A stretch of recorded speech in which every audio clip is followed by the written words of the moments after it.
श्री राम के अलावा इन चारों से भी हार गया था रावण। रावण श्री राम के अलावा शिवजी, राजा बलि, बाली और सहस्त्रबाहु अर्जुन से भी पराजित हो चुका था। यहाँ जानते हैं इन चारों से रावण कब और कैसे हारा था। बाली से रावण की हार। एक बार रावण बाली से युद्ध करने के लिए पहुंच गया था। बाली उस समय पूजा कर रहा था। रावण बार बार बाली को ललकार रहा था, जिससे बाली की पूजा में बाधा उत्पन्न हो रही थी।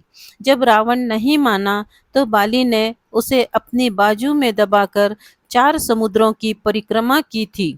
बाली बहुत शक्तिशाली था और इतनी तेज गति से चलता था कि रोज सुबह सुबह ही चारों समुद्र की परिक्रमा कर लेता था।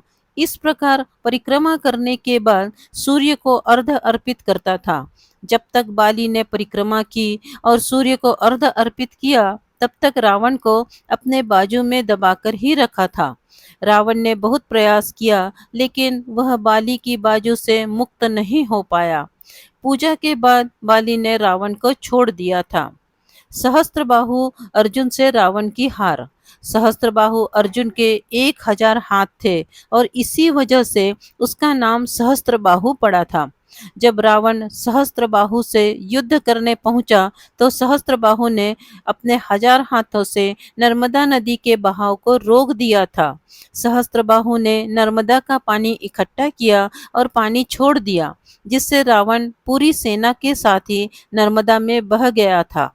इस पराजय के बाद एक बार फिर रावण सहस्त्रबाहु से युद्ध करने पहुंच गया था। तब सहस्त्रबाहु ने उसे बंदी बनाकर जेल में डाल दिया था।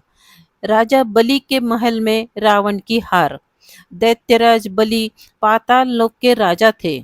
एक बार रावण राजा बलि से युद्ध करने के लिए पाताल लोक में उनके महल तक पहुंच गया था।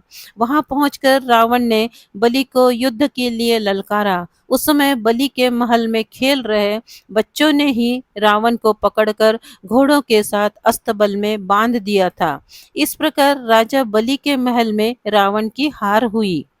शिवजी से रावण की हार। रावण बहुत शक्तिशाली था और उसे अपनी शक्ति पर बहुत ही घमंड था।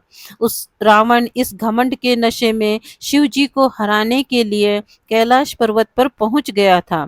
रावण ने शिवजी को युद्ध के लिए ललकारा, लेकिन महादेव ध्यान में लीन थे।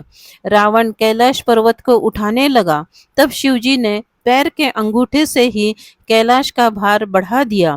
इस भार को रावण उठा नहीं सका और उसका हाथ पर्वत के नीचे दब गया। बहुत प्रयत्न के बाद भी रावण अपना हाथ वहां से नहीं निकाल सका।